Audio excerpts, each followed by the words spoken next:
సుమన్ టీవీలో మీ business promotions కోసం ఈ కింది నెంబర్ను సంప్రదించగలరు.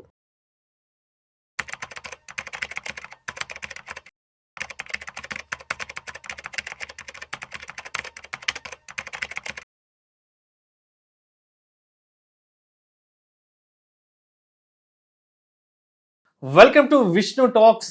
నేను మీ విష్ణు. ప్రస్తుతం నాతో పాటు సీనియర్ ఫినాన్స్ ప్రొఫెషనల్ గిరిబాబు గారు ఉన్నారు. వారితో మాట్లాడదాం. సార్ గిరిబాబు గారు నమస్తే సార్. నమస్తే Vishnu. Welcome to Vishnu talks. Vishnu talks చాలా బాగుంటున్నాయి. మీరు ప్రతిరోజు తీసుకొస్తున్న రియల్ టైం రియలిస్టిక్ టాపిక్స్ ఏవైతే ఉన్నాయో అవి మన ప్రేక్షకులకి చాలా ఉపయోగపడుతున్నాయి. చాలా మంది ఏం చేస్తారంటే ఏదైనా ఒక టాపిక్ని కనుక మీరు తీసుకొచ్చినప్పుడు they going to their shoes. అరే ఇది నా గురించే మాట్లాడుతున్నారు, ఇది నా గురించి నాతో మాట్లాడుతున్నట్టుగా ఉందని నాకు చాలా మంది చెప్పారు. మనం చాలా చేసాం కేస్ స్టడీస్. ఒక 50 lakhs ఉంటే ఆ 50 lakhs తోటి ఇల్లు కొనుక్కోవాలా లేకపోతే ఇన్వెస్ట్ చేయాలా అనేది ఆ వీడియో చూసి లిటరల్లీ నాకు కొన్ని 100,000 కాల్స్ వచ్చాయి.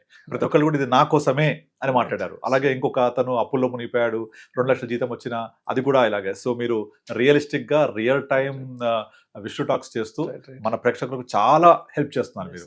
చెప్పండి. లాస్ట్ 2 days బ్యాక్ కూడా నా విష్ణు టాక్స్ ప్రోగ్రామ్ చూసి నా ఫ్రెండ్ సిద్ధార్థ్ కూడా నాకు మెసేజ్ చేశాడు. తనకు ఒక ఫైనాన్షియల్ రిక్వైర్మెంట్ ఉందంట. సో నాకు వాట్సాప్లో టెక్స్ట్ మెసేజ్ పెట్టాడు. ఒకసారి చదువుతాను. తను పంపించిన మెసేజ్ ఉంది, రిక్వైర్మెంట్ ఒకసారి నేను చెప్తాను. Hello Vishnu, do you have any investment suggestions for 60 lakhs?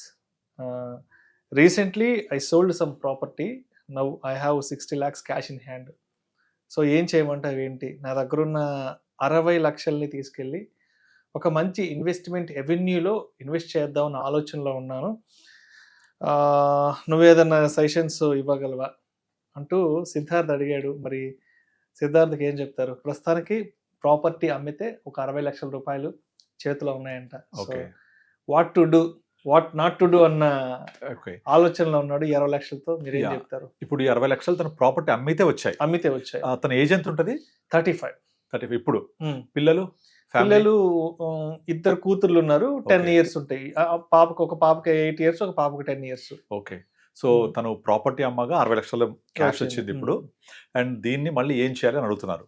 And తన యొక్క రిక్వైర్మెంట్ పిల్లల ఎడ్యుకేషన్ గురించి. పిల్లలు ఉన్నారు కాబట్టి మనం ఏం చెప్పొచ్చు అంటే ఇప్పుడు మనం ఏదైనా ఒక ఇన్వెస్ట్మెంట్ చేసినప్పుడు ఆ ఇన్వెస్ట్మెంట్ అనేది ఒక ప్రోడక్ట్గా చూడకూడదు.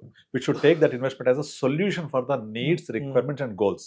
సో తన పరంగా చూసుకుంటే 30 సంవత్సరాల వయసులోనే, అంటే అంతకుముందే యాన్సెస్టర్ ప్రాపర్టీ ఏదో ప్రాపర్టీ అమ్మడం ద్వారా వచ్చింది. అయితే ఆ ప్రాపర్టీ అమ్మగా వచ్చిన డబ్బుల్ని మళ్ళీ ఒక ప్రాపర్టీ తీసుకోవచ్చు. జనరల్గా చాలా మంది అదే చేస్తూ ఉంటారు. ఇంకో ప్రాపర్టీ తీసుకోవచ్చు, లేకపోతే దాన్ని ఏదైనా పర్పస్ కోసం ఇన్వెస్ట్ చేయొచ్చు.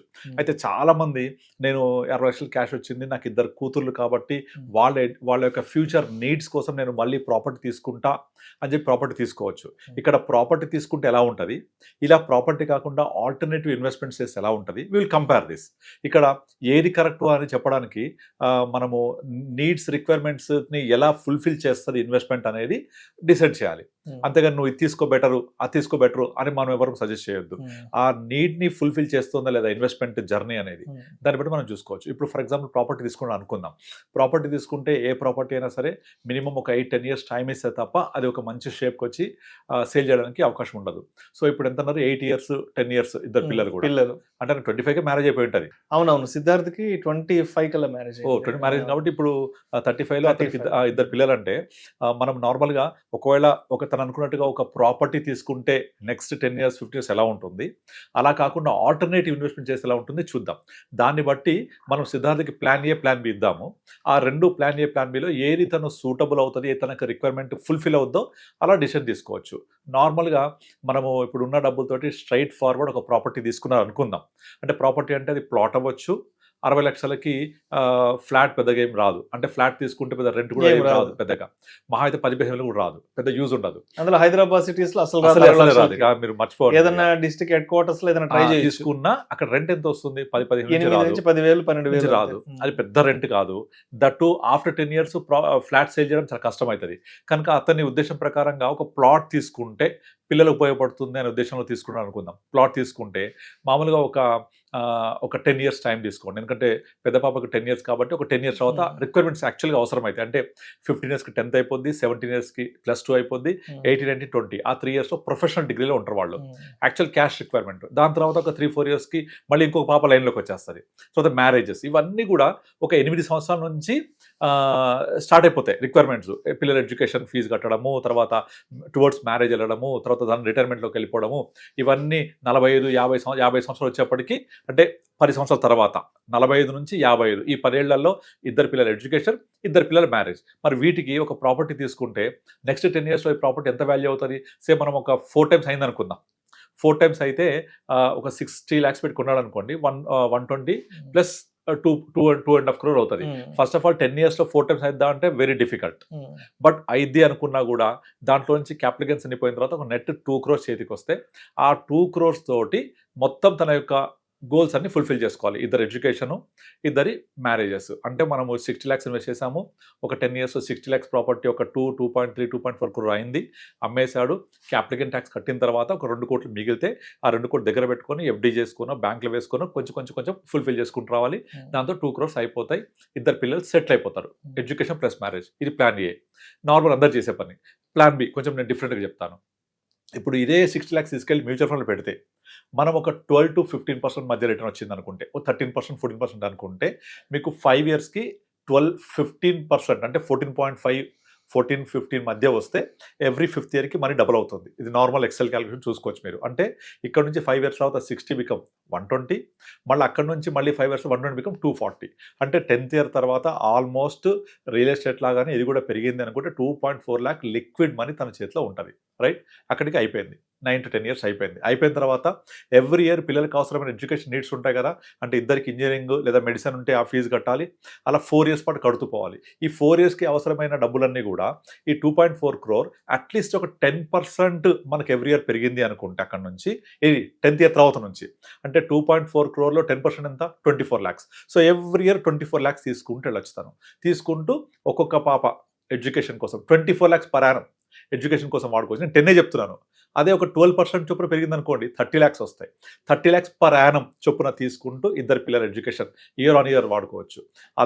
అదైపోయిన తర్వాత మళ్ళీ ఒక నెక్స్ట్ ఇంకొక 2-3 years తర్వాత ఈ కార్పస్ పెరుగుతుంటుంది కదా, అందులోంచి మళ్ళీ 10% 12% తీసుకొని మళ్ళీ ఒక పాప మ్యారేజ్ 30 lakhs 40 lakhs తోటి ఒక పాప మ్యారేజ్, ఇంకొక మ్యారేజ్, అలా చేసుకుంటూ పోతే కార్పస్ ప్లస్ మంత్లీ ఇయర్లీ తీసుకునే అమౌంట్ అంతా పోయిన తర్వాత కూడా ఇంకొక 2 crores ప్లస్ మిగులుతాయి. అర్థమవుతుందా? ఇప్పుడు 2.4 crore 10 years తర్వాత అవుతాయి. అక్కడ నుంచి 10% లేదా 12% అంటే 30 lakhs ఎవ్రీ ఇయర్ తీసుకుంటూ పోతే మన యొక్క నీడ్స్ అన్ని ఫుల్ఫిల్ చేసుకోవచ్చు. 2 times ఇద్దరు పిల్లలకి అయిపోయింది. మళ్ళీ నెక్స్ట్ ఒక పాప మ్యారేజ్ అప్పుడు మళ్ళీ ఒక పెరిగిన అమౌంట్ ఒక 30-35 lakhs కొంచెం కార్పస్లో నుంచి ఒక 20 lakhs తీసుకొని ఒక 50-60 lakhs తోటి ఒక పాప మ్యారేజ్, మళ్ళీ ఆ నెక్స్ట్ ఇయర్ మళ్ళీ సేమ్ అట్లాగే విత్డ్రా చేసుకుంటూ వెళ్తే కూడా ఇలా మొత్తం వచ్చిన గ్రోత్లో నుంచి సిస్టమాటిక్ విత్డ్రాల్ ద్వారా తీసుకున్నా లేకపోతే లంసంలో నుంచి తీసుకున్నా మొత్తం మ్యాక్సిమం తీసుకుంటే ఇంకొక 2 crores ప్లస్ అమౌంట్ మిగులుతుంది. ఎప్పుడు పిల్లల పెళ్ళిళ్ళు అయిపోయి ఎడ్యుకేషన్ అంతా అయిపోయిన తర్వాత అక్కడ నుంచి ఆ డబ్బుల్ని తన యొక్క రిటైర్మెంట్ కోసం వాడుకోవచ్చు. మళ్ళీ 2 crores ఉన్న కార్పస్లో నుంచి ఎవ్రీ ఇయర్ ఒక 0.5, 0.6% అలా పెట్టుకుంటే 2 crores మినిమంగా ఒక 1 lakh ప్లస్ వస్తుంది. ఆ 1 lakh తన ఆల్రెడీ 50 ప్లస్సే ఉంటాడు కాబట్టి అప్పుడు కూడా 50 లోపే ఉంటాడు కాబట్టి తన జాబ్ ద్వారా కొంచెం డబ్బులు వచ్చినా ఈ 1.5 lakh SWB లాగా తీసుకొని తన యొక్క లైఫ్ లాంగ్ రిటైర్మెంట్ కోసం డబ్బులు వాడుకోవచ్చు. అంటే ఇప్పుడు పెట్టే 60 లక్షలు పెరిగి పెద్దదై 10 years తర్వాత 2.4 crores అయితే అక్కడి నుంచి వచ్చే డబ్బులు గ్రోత్ 12% చొప్పున తీసుకొని 30 lakhs అలా తీసుకుంటూ నెక్స్ట్ 10 years పాటు పిల్లల ఎడ్యుకేషను, వాళ్ళ మ్యారేజ్ ఫుల్ఫిల్ చేసుకోవడమే కాదు ఇంకా లిక్విడ్ మనీ ఉంటుంది, ఇంకా వాళ్ళ రిటైర్మెంట్ కోసం కూడా వాడుకోవచ్చు. మనం చాలాసార్లు చెప్తూ ఉంటాం, ఎప్పుడైనా సరే మీ వయసు పెరిగినా కొద్దీ మీ యొక్క fixed assets should convert into financial assets. ఎందుకు? ఇదే పర్పస్ కోసం. ఇప్పుడు నార్మల్గా మీరు ఆల్రెడీ 35-40 ఉన్నప్పుడు అన్ని ఫిక్స్డ్ అసెట్స్ పెట్టుకుంటాం. కానీ మీ ఏజ్ 50 దాటిన తర్వాత నీడ్స్ ఎక్కువ ఉంటాయి. పిల్లల ఎడ్యుకేషన్ అవ్వచ్చు, మ్యారేజ్ అవ్వచ్చు, మీ రిక్వైర్మెంట్ అవ్వచ్చు, తర్వాత మెడికల్ ఎక్స్పెన్స్ అవ్వచ్చు, వీటికి కొంచెం డబ్బులు కావాలి. ఎవరిస్తారు? అందుకనే మీరు ఒక వయసు పోయిన తర్వాత financial assets should be converted into fixed assets should be converted into financial assets. అప్పుడు మీకు లిక్విడిటీ చేతిలో ఉంటుంది. Cash is king always. ఆ క్యాష్ ఫ్లో రెగ్యులర్గా ఉంటుంది. సో ఆ క్యాష్ ఫ్లో రావాలి నాకు చేయాలి అంటే ప్లాన్ ఏ కంటే plan B will work far better for your friend.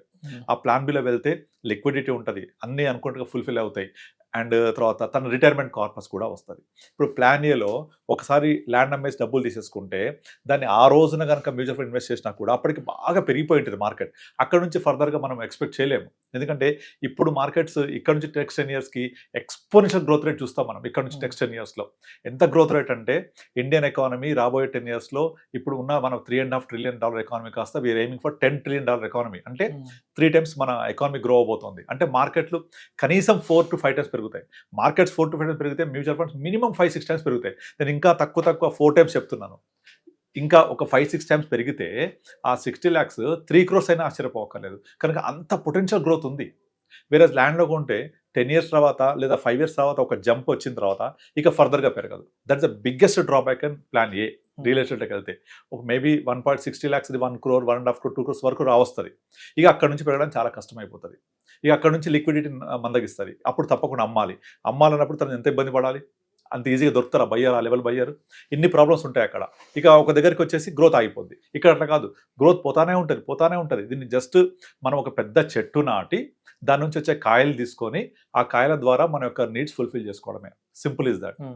చెట్టు నాటితే వచ్చే పళ్ళతోటి పిల్లల ఎడ్యుకేషన్, పిల్లల మ్యారేజ్, ప్లస్ తన రిటైర్మెంట్ కార్పస్ కూడా పనికొస్తుంది. రిటైర్మెంట్ కూడా ప్లానింగ్ అయిపోయినట్టే. ఇన్ని స్టేజెస్లో పనికొస్తుంది.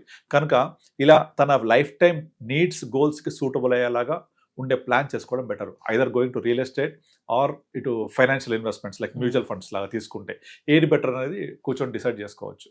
ప్రాపర్టీ కొంటే ఒక ప్రాపర్టీ కొనేస్తారు, అయిపోద్ది. ఇది అలా కాదు.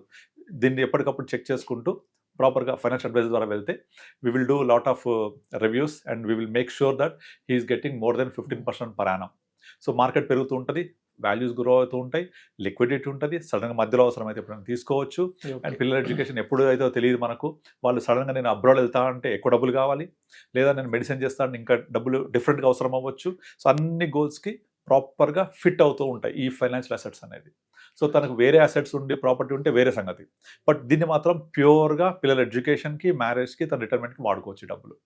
60 lakhs today is a big money. We can make it big corpus.